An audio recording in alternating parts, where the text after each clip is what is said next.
আসুন,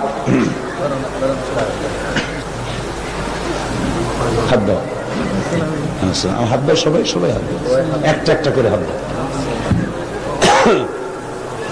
হ্যাঁ হ্যাঁ, কাছে আসো একটু। লা ইলাহা ইল্লাল্লাহু মুহাম্মাদুর রাসূলুল্লাহ। আল্লাহ ছাড়া কোন ইলাহ নাই, মাবুদ নাই, উপাস্য নাই। মুহাম্মদ সাল্লাল্লাহু আলাইহি ওয়াসাল্লাম আল্লাহর রাসূল। আশহাদু আন লা ইলাহা ইল্লাল্লাহু ওয়াহদাহু লা শারীকা লাহু ওয়া আশহাদু আন্না মুহাম্মাদান আবদুহু ওয়া রাসূলুহু। আমি সাক্ষ্য দিচ্ছি আল্লাহ ছাড়া কোনো ইলাহ নাই, মাবুদ নাই, উপাস্য নাই। তিনি এক, তিনি একক, তার কোনো অংশীদার নাই। আমি আরো সাক্ষ্য দিচ্ছি মুহাম্মদ সাল্লাল্লাহু আলাইহি ওয়াসাল্লাম আল্লাহর বান্দা এবং তার প্রেরিত রাসূল। এদিকে ফিরে সকলকে বলো আসসালামু আলাইকুম। আল্লাহর এই বান্দাগুলি, দাঁড়ায় থাকো, আল্লাহর এই বান্দাগুলি 6 জন বান্দা মুশরিক ছিলেন। এখন আমাদের তৌহিদ পন্থী কি? তারা আমাদের কি? তারা আমাদের ভাই। এখন তারা মাসুম, তারা বেগুনাহ। এই লক্ষ লক্ষ মুসলমানদের পক্ষ থেকে আমি তাদেরকে আলিঙ্গন করে ইসলামে স্বাগত জানাচ্ছি।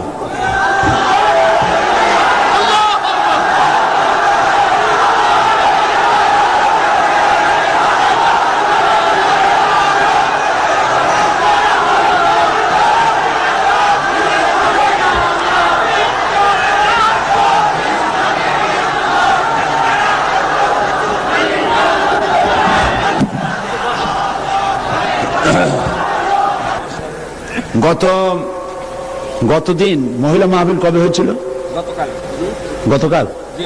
গতকাল মহিলা মাহফিলে এক বোন প্রশ্ন করেছিলেন যে বিন বাজ, আব্দুল্লাহ বিন বাজ, যিনি ইন্তেকাল করেছেন, সৌদি আরবের গ্রান্ড মুফতি এবং বর্তমান বিশ্বের শ্রেষ্ঠ আলেম, নওয়ারাল্লাহু মারকাদাহু ওয়া জাআলাল জান্নাতা মাসওয়াহু।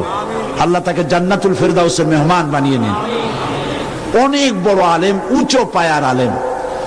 তো সে বোন প্রশ্ন করেছেন যে তার এক কিতাব পড়েছেন তিনি, সেখানে লেখা আছে যে নামাজের নিয়ত করতে হবে না, নিয়ত যেভাবে পড়া হয় এইভাবে মুখে নিয়ত পড়া লাগবে না। এটা ঠিক কিনা আমার কাছে প্রশ্ন করেছে। তা আমি প্রশ্নের জবাবে বলেছি যে বিন বাজ সারা পৃথিবীতে স্বীকৃত শ্রেষ্ঠ আলেম, সমস্ত ওলামা মহলের কাছে তাকে ওস্তাজুল ওলামা বলা হয়, ওস্তাজুল আসাতিজা বলা হয়। সুতরাং তিনি ভুল লেখেননি। আরবিতে যেভাবে আমাদের দেশে নিয়ত পড়া হয়, নওয়াইতু আন উসাল্লি লিল্লাহি তাআলা রাকাতায় সালাতিল, এই যে নিয়তটা আরবিতে আমরা পড়ি, এইভাবে হুজুর সাল্লাল্লাহু আলাইহি ওয়াসাল্লাম পড়েন নাই, সাহাবায়ে কেরাম এরকম পড়েন নাই। সুতরাং মনে মনে নিয়ত করা, নামাজের জন্য নিয়ত করা, সেটা যে ভাষাই হোক এটা চলতে পারে, মুখে ওইভাবে উচ্চারণ করা প্রয়োজন নেই।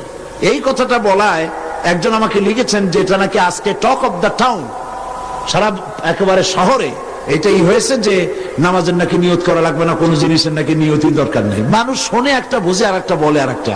নিয়ত তো করতে হবে, কিন্তু মুখে ওইভাবে নিয়ত, মুখে উচ্চারণ করা এভাবে হাদিস শরীফে কোথাও নাই, রাসূলুল্লাহ সাল্লাল্লাহু আলাইহি ওয়াসাল্লাম করেন নাই, সাহাবায়ে কেরাম করেন নাই। সুতরাং এগুলো নিয়ে উল্টাপাল্টা মন্তব্য পেশ করার কোনো জরুরত নেই।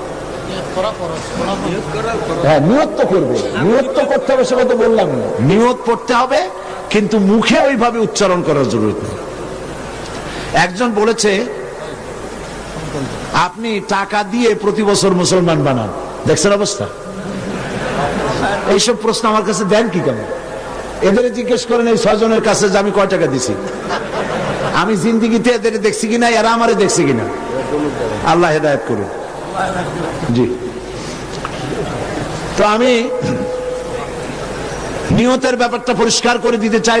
প্রত্যেক কাজের নিয়ত করতে হবে। ইন্নামাল আমালু বিন্নিয়াত, নিয়তটাই হচ্ছে প্রধান। তবে মুখে উচ্চারণ করার যে রীতি চালু হয়েছে এভাবে হাদিস শরীফে নাই। নিয়তটা করতে হবে, তবে এভাবে নয় যেভাবে আমরা করা বাধ্যতামূলক মনে করি। কথাটা পরিষ্কার হয়েছে কিনা? আলহামদুলিল্লাহ।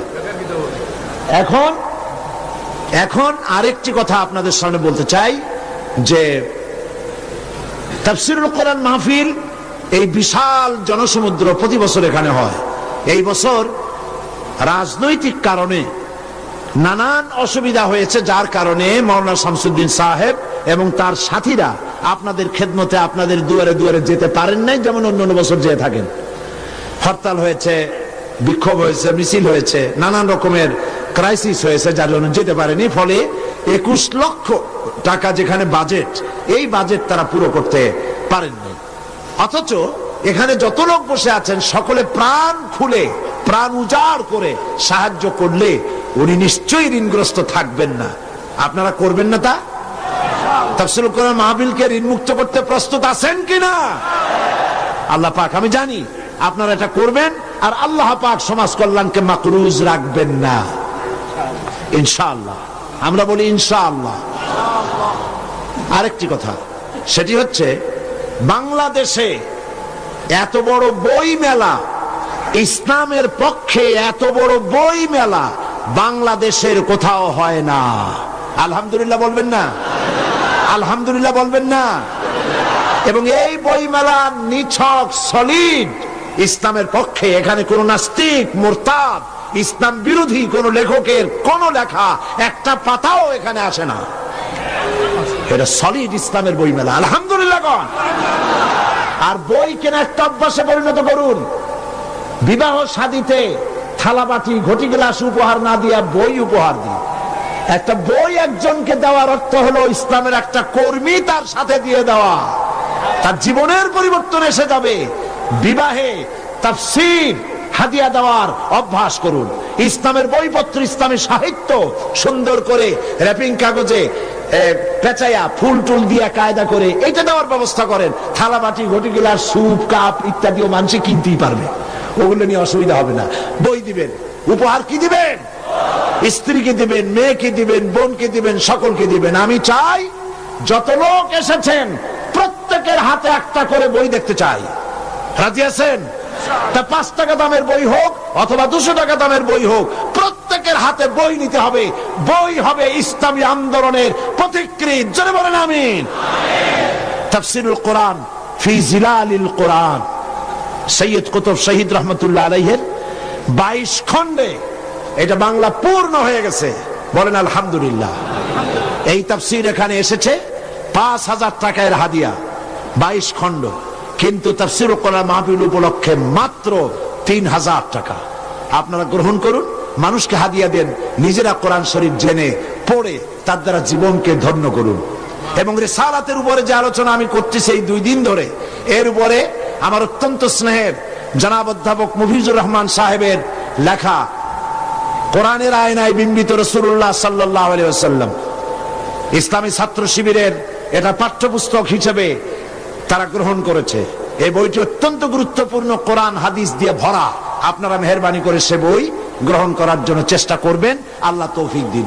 না বলে বুঝবেন, না বললে বুঝবেন না যে কি বই নেবেন। সেজন্য বলছি, কোরআনের বই, হাদিসের বই, অসংখ্য বই আছে। হাত ভর্তি করে, পকেট ভর্তি করে আপনারা বই নিয়ে যান। আল্লাহ পাক আপনাদেরকে তৌফিক দান করুন। এবং আমি কেন জামাত ইসলামী করি, দাড়ি আর টুপি সম্পর্কে যে সমস্ত প্রতিবাদ আমাদের বন্ধুরা আমাদের বিরুদ্ধে বলেন, দাড়ি এবং টুপি সম্পর্কে আমাদের আকীদা কি, মাওলানা মওদুদী রহমাতুল্লাহ আলাইহি তিনি কি কাজ করেছিলেন, এর উপরে বিস্তারিত লেখা ইসলামের রাজনৈতিক বিধান আমার বইটির ভিতরে আছে। সংগ্রহ করুন। দ্বিধা, দ্বন্দ্ব, সন্দেহ নিজেরও দূর হবে, অন্যদেরও দূর করতে পারবেন। আল্লাহ তৌফিক দান করুন। আল্লাহুম্মা আমিন। ربنا ظلمنا أنفسنا وإن لم تغفر لنا وترحمنا لنكونن من الخاسرين। আয় আল্লাহ তাআলা, লক্ষ লক্ষ মুসলমান নরনারী তোমার দরবারে হাত তুলেছি, মেহেরবানি করে আমাদেরকে গোমরাহি থেকে বাঁচাইয়া দাও, আমাদেরকে শিরক এবং বেদাত থেকে মুক্ত করে দাও। আয় আল্লাহ তুমি দয়া করে আমাদেরকে সিরাতুল মুস্তাকিমে চলার তৌফিক দিয়ে দাও। ইয়্যাকা না'বুদু ওয়া ইয়্যাকা নাস্তাঈন। পড়েন সবাই, ইয়্যাকা না'বুদু ওয়া ইয়্যাকা নাস্তাঈন ইহদিনাস সিরাতাল মুস্তাকিম সিরাতাল লাযীনা আন'আমতা আলাইহিম গায়রিল মাগদুবি আলাইহিম ওয়ালাদ-দাল্লিন। আল্লাহুম্মা লা মানি'a লিমা আ'তাইত ওয়া লা মু'তি'a লিমা মানা'ত ওয়া লা ইয়ানফা'ু যাল জাদ্দ মিনকাল জাদ। সিত্রুল আরশ মাসবুলুন আলাইনা ওয়া আইনুল্লাহি নাযিরাতুন ইলাইনা বিহাউলিল্লাহি লা ইয়াকদিরু আলাইনা। আল্লাহুম্মা ইন্না নাজআলুকা ফি নুহুরিহিম ওয়া নাউযু বিকা মিন শুরুরিহিম। হে আল্লাহ তাআলা, এই শতাব্দীর শেষ তাফসীরুল কোরআন মাহফিলের আজ চতুর্থ দিন। আগামীকাল এই মাহফিল শেষ হয়ে যাবে, পরের দিন এই মাঠ খা খা করতে থাকবে। হায় আল্লাহ রাব্বুল আলামিন, প্রতি বছর এই চট্টগ্রামের মানুষেরা ঈদের মতো করে উৎসব করে, প্রত্যেকের বাড়িতে বাড়িতে মেহমান জমা হয়ে যায়। হায় আল্লাহ তাআলা, মানুষেরা দূর দূরান্ত থেকে ছুটে আসে। আল্লাহ তুমি দয়া করে এই তাফসীরুল কোরআন মাহফিলকে এই দেশের ইসলামী আন্দোলনের মাইলস্টোন বানায়া দাও রব্বুল আলামিন। এই ইসলামী আন্দোলনের জন্য তামাম পৃথিবী বুকে কোরআনে কারীমের এই আওয়াজ তুমি পৌঁছায়া দাও। খাতমে নবুয়তের উপরে যে আলোচনা আমরা করলাম, এর উপরে আমাদের আকীদা মজবুত করে দাও। আয় আল্লাহ, কাদিয়ানী সম্প্রদায়কে আল্লাহ তুমি হেদায়েত করে দাও রব্বুল আলামিন। তাদেরকে এই বাংলাদেশে তারা যে মুসলমানদের বিরুদ্ধে ষড়যন্ত্র করছে, তার মোকাবেলায় আল্লাহ তুমি দয়া করে মুসলমানদেরকে সাহায্য করো রব্বুল আলামিন। আগামীকাল আখেরি মোনাজাতে তোমার বান্দা বান্দীদেরকে চতুর্দিক থেকে মিছিল সহকারে তোমার নামের স্লোগান দিতে দিতে মানুষের উত্তাল ঢেউ এই জায়গায় তুমি সব পৌঁছাইয়া দিও। এই মাঠ তোমার বান্দাদের পদভারে শেষ দিনে সংকীর্ণ হয়ে যায়। আল্লাহ তুমি আপন কুদরতে এই মাঠকে বড় করে মানুষের ব্যবস্থা করে দিও রব্বুল আলামিন। তোমার কুদরতি নিজাম দিয়ে এই মাহফিল পরিচালনা করে দিও। হায় আল্লাহ পাক, এই মাহফিলে জাতি ধর্ম দল মত নির্বিশেষে লোকেরা তোমার কোরআন শুনতে আসেন। আল্লাহ পাক, তোমার কাছে বিনীতভাবে ফরিয়াদ করি, যেই দলের লোক হোক না কেন, কোরআনের হেদায়েত সকলের নসিবে তুমি দিয়ে দিও রব্বুল আলামিন। তুমি দয়া করে আগামীকাল যে আলোচনা করলে মানুষের জন্য হেদায়েত নসিব হবে, সেই আলোচনা আল্লাহ তুমি আলোচকদের মুখে এনে দিও। হে আল্লাহ রব্বুল আলামিন, এই মাহফিলে দয়া করে মেহেরবানি করে যত লোকে টাকা দিয়েছে আর দেবে, আল্লাহ তুমি সকলকে মেহেরবানি করে এই সমাজ কল্যাণকে সাহায্য করার তৌফিক দান করে দিও। ইসলামী বই পুস্তক যারা নিয়ে এসেছেন কষ্ট করে, আল্লাহ তাদের কামাইতে বরকত দান করে দিও। ইসলামের এই জিহাদে অংশ নিয়েছেন লিখনি দিয়ে কলম দিয়ে যারা, আল্লাহ তুমি তাদের প্রতি রহম করো। সমস্ত মুসলিম জনগণকে কোরআন হাদিস আর ইসলামী সাহিত্য কিনে পড়ে সেই অনুযায়ী আমল করার তৌফিক দিয়ে দিও। ربنا تقبل منا إنك أنت السميع العليم وتب علينا إنك أنت التواب الرحيم سبحان ربك رب العزة عما يصفون وسلام على المرسلين الحمد لله رب العالمين واجعل آخر كلمة عند الموت لا إله إلا الله محمد